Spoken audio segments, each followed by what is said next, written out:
एक सिद्ध संत थे राधा कुंड के, वो राधा कुंड में झाड़ू पोछा करते और भिक्षा मांग के खाते और भगवान नाम जप करते, रात दिन भगवान में लगे थे। तो जब वृद्ध शरीर हुआ तो एक दिन देखा एक दुर्गंध युक्त आदमी उनके पास आया। तो उनका तुम कौन हो? तो उनका बाबा तुम्हारा प्रारब्ध। बोले क्या रूप लेके आए हो? बोले 12 साल अब तुमको कुष्ठ रोग होगा। मैं कुष्ठ रोग हूं, गलित कुष्ठ तुम्हारे शरीर में। उनका 12 साल हमारे पास टाइम थोड़ी, राधा कुंड की सोहनी लगानी है, पोछा करना है, ये हमारे तुमसे नहीं पूछेंगे। ये बड़े बड़े भजनानंदी की बात कहते। तब उन्होंने दूसरे दिन फिर आया प्रारब्ध और कहा हम 12 साल के भोग को 6 साल में निपटा देंगे, रात दिन लगा के, आप स्वीकार करो। तो उनका 6 वर्ष तो बहुत होते हैं, 6 वर्ष हमारे पास टाइम नहीं। वो आए और उनका बाबा 1 महीना, हम पूरा 12 साल का कष्ट 1 महीना में भगवा देंगे। बोले 1 महीना भी नहीं। तो बोले बाबा 24 घंटा, बस सड़ जाओगे 24 घंटे में, कोई दवा नहीं लोगे, कोई सेवा नहीं करेगा। बोले वादा पक्का।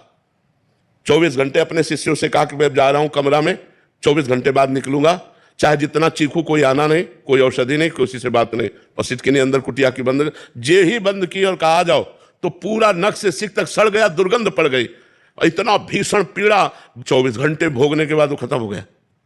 मतलब सिद्ध पुरुषों को भी जिनकी इतनी सामर्थ्य है, उनको भी 12 साल का 12 मतलब 24 घंटे में भोगना पड़ा। इसलिए हमें लगता है कि हम लोग तो कर्म बंधन से युक्त है, हमें भोगना ही पड़ेगा। नाम जब से हम कर्म बंधन काटे, हम भगवान की प्राप्ति की सोचे, जो पहाड़ जैसे पाप लगे उनको भस्म करने की सोचे, जो प्रारब्ध आएगा उसे भोग लिया जाएगा। संघर्ष में जीवन तो है ही। इसमें कोई कह सकता है कि हम बाबा के पास गए या किसी अमुक के पास गए, प्रार्थना किया तो हमारा कष्ट दूर हो गया, हमें हमारी मन्नत पूरी हो गई। प्रारब्ध खत्म हो गया तो चाहे बाबा के पास जाओ चाहे ना जाओ, समझ लो, प्रारब्ध खत्म हो गया तो ठीक हो जाओगे। और अगर प्रारब्ध खत्म नहीं हुआ तो चाहे जितने बड़े सर्जन और चाहे जितने बड़े बाबा के पास चले जाओ, वो ठीक नहीं कर सकता, वो ठीक नहीं कर सकता है। हम तुम्हें बाबा जी बन के बता रहे हैं, प्रारब्ध भोग खत्म हो गया है तो हो सकता है, नहीं तो ऐसा नहीं है, ऐसा सिद्धांत नहीं। हाँ, एक कार्य है, हम आपके प्रारब्ध को भोग करके मिटा सकते हैं, आप जान नहीं पाओगे।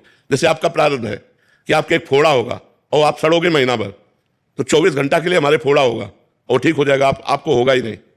ऐसे बड़े बड़े संत अपने जनों के प्रारब्ध भोगे हैं, कोई जान नहीं पाया, बुखार आ गया, ये कष्ट है, वो कष्ट है, अपने जनों के कष्टों को ले लिया, भारी कष्टों को थोड़े में भोग कर निपटा दिया, सिद्धांत पूरा किया, लेकिन स्वयं भोगा। ऐसा नहीं कि ये जाओ और ऐसा, हाँ जाओ, तुम्हें नहीं होगा लेकिन मुझे होगा, वो आएगा मेरे ऊपर प्रारब्ध, जाओ आज के बाद तुम्हारा प्रारब्ध मैंने लिया। वो बात हम मतलब सिद्धांत पाया, ऐसे छूछा वाला तो हमने नहीं पाया।